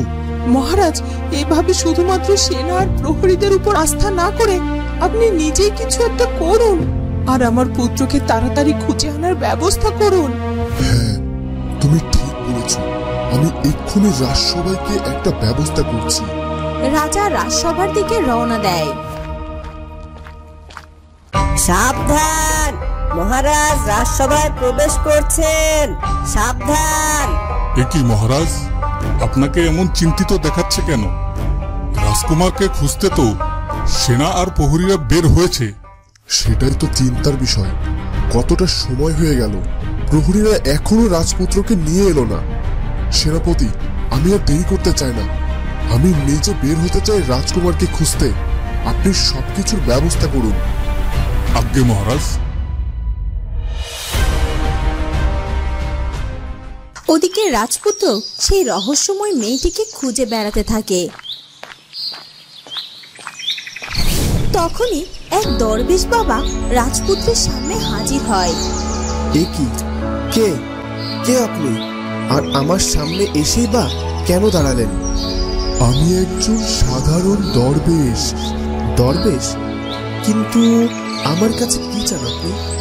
রাজপুত্র, তুমি যে কন্যার পেছনে ছুটে বেড়াচ্ছ, তার দেখা যে তুমি এখন কিছুতেই পাবে না। দেখা পাবো দরবেশ বাবা, একটু আগেও ওই মেয়েটা আমার সামনেই ছিল, কিন্তু তাকে আমি কাছ থেকে দেখতে পাইনি। পাবে না পুত্র, পাবে না। পাবো না? কিন্তু কেন? তার দেখা আমি পাবো না? আর সে যদি আমাকে দেখা নাই দেবে, তাহলে কেন সে বারবার আমার সামনে আসছে? ওদিকে আলো রান্না শেষ করে কাপড় চোপড় কাচতে পুকুর ঘাটে যায়। সারা দিন হাড় ভাঙা খাটুনি করে আলো খুব ক্লান্ত হয়ে পড়ে। মা গো, তুমি আমাকে ছেড়ে কেন চলে গেলে মা? আজ যদি তোমরা দুজনে বেঁচে থাকতে, তাহলে হয়তো আমার জীবনটা অনেক সুন্দর হতো। আমার যে এভাবে আর ভালো লাগে না। ওদিকে বেলা গড়িয়ে যেতে থাকে। এ কি, বেলা গড়িয়ে যাচ্ছে, একটু পরেই হয়তো মামা চলে আসবে। যাই, কাপড়গুলো ধুয়ে বাড়িতে ফিরতে হবে। আলো তাড়াতাড়ি করে কাপড়গুলো কেচে বাড়ির দিকে রওনা হয়। তখনই একটি পাখি আলোর পায়ের সামনে এসে পড়ে আর ছটফট করতে থাকে। পাখিটিকে দেখে আলোর খুব মায়া হয়। এই কি, এই পাখিটি দেখি ছটফট করছে, মনে হচ্ছে কেউ ওকে আঘাত করেছে। আলো পাখিটিকে নিজের হাতে তুলে নেয় আর দেখতে পায় যে পাখিটির শরীরে আঘাতের চিহ্ন রয়েছে। এই কি, এই পাখিটি তো অনেক আঘাত পেয়েছে। আহারে বেচারি, এক্ষুনি আমাকে পাখিটিকে সুস্থ করে তুলতে হবে। এই পাখিটির ক্ষতস্থানে ঔষধি গাছের রস লাগাতে হবে। আলো কিছু ঔষধি পাতার রস লাগিয়ে দেয়। কিছুক্ষণ পর পাখিটি আরাম অনুভব করে আর উঠে দাঁড়ায়। পাখিটিকে সুস্থ হতে দেখে আলো খুব খুশি হয়। যা, এবার তুই সুস্থ, তুই এবার তো নিজের নিরে ফিরে যেতে পারিস। তখনই হঠাৎ করে পাখিটি কথা বলে উঠল। তোমাকে অনেক ধন্যবাদ, আজ তোমার জন্য আমি প্রাণে বেঁচে গেলাম। তোমার অনেক ভালো হবে। পাখিটি কথা বলছে শুনে আলো অনেক অবাক হয়ে যায়। এই কি, তুমি পাখি হয়েও মানুষের মতো কথা বলতে পারো? হ্যাঁ হ্যাঁ, পারি তো। তুমি খুব ভালো মেয়ে, আর তুমি রাজরানী হবে। এইসব কি বলছো? আমি রাজরানী হব? হাসালে, আমি যে সাধারণ গরিব ঘরের এক কন্যা, বাবা মা কেউ নেই, অনাথ আমি, আর আমি হব রাজরানী? জমিনে থেকে চাঁদ ধরার স্বপ্ন আমাকে দেখিও না। দেখো, আজ পর্যন্ত আমার কোনো কথাই মিথ্যে হয়নি, আর এই কথাটা মিথ্যে হবে না। দেখো, রাজরানী হতে গেলে তো রাজকন্যা হতে হয়, আর অনেক সুন্দরীও হতে হয়। দেখো, আমার যা চেহারা, তাতে করে রাজপ্রাসাদের দাসী হওয়ার যোগ্যতাও তো আমার নেই, আর আমি হব রাজরানী। আজ তুমি আমার কথা বিশ্বাস করছো না, তবে দেখবে একদিন আমার কথাই সত্যি হবে। যাই গো মেয়ে, আজ আমাকে ফিরে যেতে হবে, আবার দেখা হবে। পাখিটি উড়ে চলে যায়। আলো পাখিটির কথায় কান্না দিয়ে কাপড়গুলো নিয়ে বাড়িতে ফিরে আসে। দরবেশ বাবা, আপনি কি ওই কন্যাকে চেনেন? হ্যাঁ বাবা, আমি তাকে চিনি, আর তাই তো বলছি, ও তোমার কাছে এখন ধরা দেবে না। তুমি তোমার প্রাসাদে ফিরে যাও। না না দরবেশ বাবা, ওই মেয়েটার নুপুরের শব্দ যে বারবার আমাকে অস্থির করে তোলে। যার নুপুরের সুর এত সুন্দর, জানি না সেই মেয়ে কতটা সুন্দর। আমি একটিবার ওই কন্যাটিকে দেখতে চাই। তুমি দেখতে চাও, ঠিক আছে, আজ রাতেই তুমি তাকে দেখতে পাবে। এবার তুমি প্রাসাদে ফিরে যাও। সত্যি বলছেন দরবেশ বাবা? আমি ওই মেয়েটিকে দেখতে পাবো? কোথায় কোথায় গেলে আমি ওই কন্যার দেখা পাবো? বলুন বলুন দরবেশ বাবা। আলো কাপড়গুলো নিয়ে বাড়ি থেকে রওনা দেয়, আর তখনই সেই পথ দিয়ে গ্রামের মোড়ল তার একজন লোককে সাথে নিয়ে যাচ্ছিল। ওই কে রে ওই মেয়েটা? মোড়ল মশাই, ও আমাদের গ্রামেই থাকে, জাফরের বোনের মেয়ে। কি বলছিস কি তুই? এ আমাদের জাফরের ভাগ্নি? তবে এর আগে তো কখনো দেখিনি। মেয়েটা দেখতে বেশ মায়াবী, আমার বেশ ভালো লেগেছে। এ কি বলছেন মোড়ল মশাই? মেয়েটার গায়ের রং তো বড্ড কালো, আর ওই কালো মেয়েকে আপনার ভালো লেগেছে? থাম, ওই মেয়ের মধ্যে যা আছে তা আর 5টা মেয়ের মধ্যে নেই রে। আর তুই যাই বলিস, ওই কালো মেয়েটাকে আমার মনে ধরেছে। ওই মেয়েকে আমি আমার বউ বানাতে চাই। কালই আমি জাফরের বাড়িতে যাব বিয়ের প্রস্তাব নিয়ে। হুজুর, এ কি বলছেন আপনি? আপনি তো পরপর 6টা বিবাহ করেছেন। তাতে কি হয়েছে? আমার 6 বউয়ের একখানা বউ তো নেই। এই মেয়েকে আমি আমার 7 নাম্বার স্ত্রী বানাবো। কিন্তু হুজুর, আপনার যা বয়স, তাতে কি জাফর আপনার সাথে তার ভাগ্নির বিয়ে দেবে? দেবে না মানে? আমার মতো অর্থশালী লোক কি এই গ্রামে আর একটাও আছে বল? আর তাছাড়া আমি তো দেখতে শুনতে বেশ ভালো, বয়সই বা কত হয়েছে, শুধু একটু চুলে পাক ধরেছে। আমার মতো অর্থশালী লোক কি আর এই গ্রামে একটাও আছে বল? আর তাছাড়া আমি তো দেখতে শুনতে বেশ ভালো, বয়সে বা কত হয়েছে, শুধু একটু চুলে পাক ধরেছে। আজকাল তো বয়সের সাথে আর চুল পাকে না বল। আর তাছাড়া কাল জাফরের বাড়িতে প্রস্তাব নিয়ে যাওয়ার আগে একবার চুলে রং করে নেব, কেমন?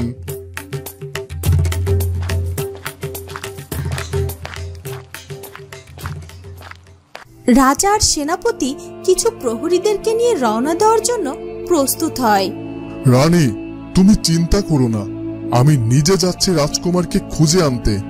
হ্যাঁ মহারাজ, যেখান থেকে পারেন, যেভাবেই পারেন, আমার কুমারকে আমার কাছে ফিরিয়ে এনে দিন। ঠিক আছে রানী, আমি আর দেরি করতে চাই না। সন্ধে হয়ে এসেছে, আর কিছুক্ষণের মধ্যেই রাত হয়ে যাবে। দাসী, রানীর দিকে খেয়াল রাখবে। আগে মহারাজ। সেনাপতি, চলুন। তখনই রাজকুমারও ফিরে আসে। মহারাজ, আমাদের আর কোথাও যেতে হবে না মহারাজ, ওই দেখুন রাজকুমার ফিরে এসেছে। হ্যাঁ হ্যাঁ, তাই তো, আমার পুত্র ফিরে এসেছে। রাজকুমার ফিরে এসেছে দেখে রানী ছুটে রাজকুমারের কাছে যায়। মা, ও মা, মা দেখো কেমন সন্ধ্যা হয়ে গেছে, তাও তো ওই আলোটা এলো না। হ্যাঁ, তাই তো দেখছি। একটু পরে তো আবার তোর বাবা ফিরে আসবে। সে যদি এসে দেখে আমি ওই অসুস্থ আলোটাকে দিয়ে কাজ করাচ্ছি, তাহলে তো আমাকে বাড়ি থেকে বের করে দেবে। আমার কি মনে হয় জানো মা, আমার মনে হয় ওই আলোটা ইচ্ছে করে তোমাকে বাবার কাছে গাল শোনানোর জন্য দেরি করে ফিরছে। এটা তুই ঠিক বলেছিস মা, যদি তাই হয়, আর ওই আলোর জন্য যদি আমাকে বাড়ি ছাড়তেই হয়, তাহলে ওই আলোকে আমি খুন করে ফেলবো। যা, আজও তো অনেক দেরি হয়ে গেল। এতক্ষণে হয়তো মামা ফিরে এসেছে, আর আমাকে না দেখতে পেলে মামির সাথে রাগারাগি করবে। না না, তাড়াতাড়ি ফিরে যেতে হবে আমাকে।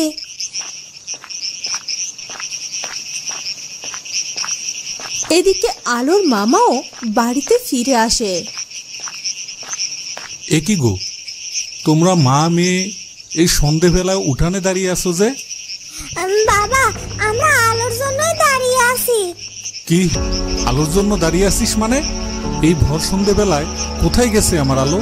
তারপর ওর শরীরের এই অবস্থা। কোকিলা, বলো, আলোকে কোথায় পাঠিয়েছো? এখন আমি কি করি? ওই মুখ পুড়িয়ে আলোটার জন্য আজ দেখি আমাকে বাড়ি ছাড়তেই হবে। কি হলো কি কোকিলা, চুপ করে আছো কেন? কথা বলো। না না না না, মানে মানে আলো তো কোথাও যায়নি, ও ঘরেই আছে। আরো শরীর খারাপ, ওকে কোথায় যেতে দেব বলো? কিন্তু শিলা যে বলল আলো বাড়িতে নেই। ও কি জানে, ও না বুঝে বলে ফেলেছে। এই তো একটু আগেই তো আলোর সাথেই ছিল। কি রে শিলা, বল বল তোর বাবাকে। হ্যাঁ হ্যাঁ বাবা, আমি না বুঝে বলে দিয়েছি, আলো ঘরেই আছে। ঠিক আছে, আলো, মা আলো, আলো। কি, কোথায় যাচ্ছ তুমি? এই তো একটু আলোর ঘরে যাচ্ছি, মেয়েটাকে অসুস্থ অবস্থায় রেখে গিয়েছিলাম, তাই আর কি। না না, ওর ঘরে যাওয়ার দরকার নেই এখন। সারা দিন তুমি খাটাখাটুনি করে এলে, আগে হাত মুখ ধুয়ে নাও, তারপর যাবে। না না, আগে আমি আলোর সাথে কথা বলবো। আলো, আলো, আলো, আলো, মা আলো। ওদিকে আলো তখনই বাড়িতে ফিরে আসে। সূর্য, বাবা, তুই কোথায় চলে গিয়েছিলিস? আমি তোকে কোথাও খুঁজে পাচ্ছিলাম না বাবা। সূর্য, তোর কোনো ক্ষতি হয়নি তো বাবা? আম্মি জান, কাঁদবেন না, আমি ঠিক আছি, আমার কিছুই হয়নি। আর দেখো, আমি তোমার কাছে ফিরে এসেছি। সূর্য, তুমি তো কখনোই এরকম কাউকে কিছু না বলে কোথাও যাও না, কিন্তু আজ তুমি কোথায় গিয়েছিলে? নাকি আমাদের কোনো শত্রুর কবলে পড়েছিলে তুমি? আব্বা হুজুর বা আম্মি জানকে কিছুই বলা যাবে না যে আমি ওই রহস্যময় কন্যার খোঁজে বেরিয়েছিলাম, তাহলে তারা আরো অনেক বেশি চিন্তা করবে।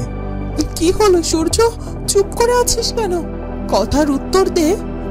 আসলে আম্মি জান, আব্বা হুজুর, আমার আজ হঠাৎ করে ইচ্ছা হলো যে একটু বাইরে ঘোরাঘুরি করব, তাই আর কি একটু বেরিয়েছিলাম।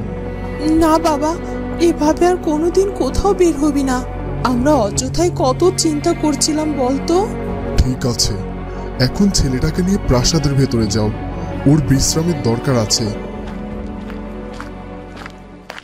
মামা তো দেখি ফিরে এসেছে, আর মামিকে হয়তো আমার জন্য অনেক বকাবকি করছে। আর মামা আমার হাতে এত কাপড় দেখলে আরো রেগে যাবে। আমাকে চুপি চুপি ঘরে ঢুকতে হবে। এই বলে আলো চুপি চুপি পেছনের দরজা দিয়ে ঘরের ভেতরে চলে যায়। হ্যালো মা, সেই কখন থেকে তোকে ডাকছি, বেরিয়ে আয় মা। কি হলো মা? আলো। তখনই আলো ঘর থেকে বেরিয়ে আসে। আলোকে ঘর থেকে বেরিয়ে আসতে দেখে কোকিলা আর শিলা অনেক অবাক হয়ে যায়। এ কি মামা, আমাকে ডাকছো? আমি একটু ঘুমিয়ে পড়েছিলাম, তাই তোমার ডাক শুনতেই পাইনি। বলো, কি হয়েছে? মারে, আসলে তোর শরীরটা ভালো ছিল না, তাই আর কি। মামা, এখন আমার শরীর একদম ঠিক আছে। তুমি একদম আমাকে নিয়ে চিন্তা করো না। ঠিক আছে রে মা। কোকিলা, আমি হাত মুখ ধুয়ে নিচ্ছি, তুমি আমার খাবার দাও। ঠিক আছে, তুমি যাও, আমি আসছি। এটা কি হলো মা? ওই আলোটা কখন ফিরে এলো? দেখতেও তো পেলাম না। সে যেভাবে ফিরে আসুক না কেন, তবে ও ফিরে না আসলে আজ ওর কপালে যে কি দুর্গতি ছিল সেটাও ভালো করেই জানতো। চল, এবার ঘরে চল। বেশ রাত হয়ে যায়। ওদিকে রাজপুত্র তার ঘরে বসে সেই মেয়েটির জন্য অপেক্ষা করতে থাকে। ওই দরবেশ বাবা তো বলল যে আজ রাতেই ওই রহস্যময়ী কন্যা আমার সাথে দেখা করতে আসবে। আমি যে ওই কন্যার মুখখানা দেখার জন্য অস্থির হয়ে আছি, কিন্তু এখনো সে কেন আসছে না? তখনই রানীও আসে রাজপুত্রের কক্ষে। সূর্য, বাবা, কি হয়েছে তোর? কই মা, কিছু হয়নি তো। সূর্য, আমি তোর মা। তুই আমাকে কিছু না বললেও আমি সব কিছু বুঝতে পারি। এ কি, আম্মি জান কি বোঝার কথা বলছে? তাহলে সত্যিটা কি সে জেনে গিয়েছে? আম্মি জান, কি বোঝার কথা বলছেন আপনি? এই যে তুই কিছু একটা বিষয় নিয়ে খুব চিন্তায় আছিস, বাইরে থেকে আসার পর চুপচাপ ঘরে বসে আছিস, খেতেও তো গেলি না। আম্মি জান, এমনিতেই আর শরীরটা খুব ক্লান্ত, তাই আর কি। আম্মি জানকে এক্ষুনি এখান থেকে সরাতে হবে। হয়তো ওই মেয়েটি আম্মি জানের জন্য এখনো আমার সামনে আসছে না। আম্মি জান, এখন অনেক রাত হয়েছে, আপনি যান, আমার খুব ঘুম পাচ্ছে। হ্যাঁ যাচ্ছি, কিন্তু খাবারটা তুই খেয়ে আয়। এখন ক্ষুধা নেই আম্মি জান, আপনি যান এখন। এরপর রানী রাজপুত্রের কক্ষ থেকে বেরিয়ে যায়। যাক বাবা, কিন্তু কোথায়? ওই মেয়েটির তো দেখাই নেই। তাহলে কি ওই দরবেশ বাবা আমাকে মিথ্যা বলল? না না, এটা কি করে সম্ভব? আমার জানা মতে দরবেশরা কখনো মিথ্যা বলে না। আমি বরং আরেকটু অপেক্ষা করি। রাজপুত্র সেই মেয়েটির জন্য অপেক্ষা করতে থাকে। বেশ অনেকটা সময় ধরে মেয়েটির জন্য রাজপুত্র অপেক্ষা করে যেতেই থাকে। এরপর একসময় সূর্য ক্লান্ত হয়ে ঘুমিয়ে পড়ে। ওই তো, আমি আবার ওই নুপুরের শব্দ শুনতে পাচ্ছি। তার মানে ওই মেয়ে আশেপাশে কোথাও আছে। আস্তে আস্তে সেই নুপুরের শব্দ আরো স্পষ্ট হতে থাকে। আর একটি সুন্দর চাঁদের মতো দেখতে একটা মেয়ে এসে রাজকুমারের সামনে দাঁড়ায়। রাজপুত্র সেই মেয়েটির রূপ দেখে অবাক হয়ে যায় আর অপলক দৃষ্টিতে তার দিকে চেয়ে থাকে। আর তখনই মেয়েটি কথা বলে ওঠে, তুমি বুঝি আমার জন্য অপেক্ষা করছিলে? তুমি তুমি কি সেই কন্যা যার নুপুরের শব্দ আমাকে আকুল করে তোলে? আমার নুপুরের শব্দ তোমার কাছে ভালো লাগে? হ্যাঁ, তবে এর আগে আমি তোমাকে কত ডেকেছি, কিন্তু তুমি কেন আমার ডাকে সাড়া দাওনি? আমি তো তোমার ডাকে সাড়া দিতেই চাই, কিন্তু সেই সময়টা যে এখনো আসেনি। আচ্ছা, তোমার নাম কি আর কোথা থেকেই বা এসেছো তুমি? আমি তোমার ভবিষ্যৎ, আর আমি তোমার কল্পনা থেকেই এসেছি। এসব কি বলছো তুমি কন্যা? তো বন্ধুরা, কে এই কন্যা? তাহলে কি এই কন্যা কোনো মায়াবিনী কেউ? সেটা জানবো আমরা পরের পর্বে। আর আজকের ভিডিওটি ভালো লাগলে অবশ্যই সাবস্ক্রাইব করে বেল আইকনটি বাজিয়ে দিও। দেখা হবে কুচবরণ কন্যার পরবর্তী পর্বে। ধন্যবাদ।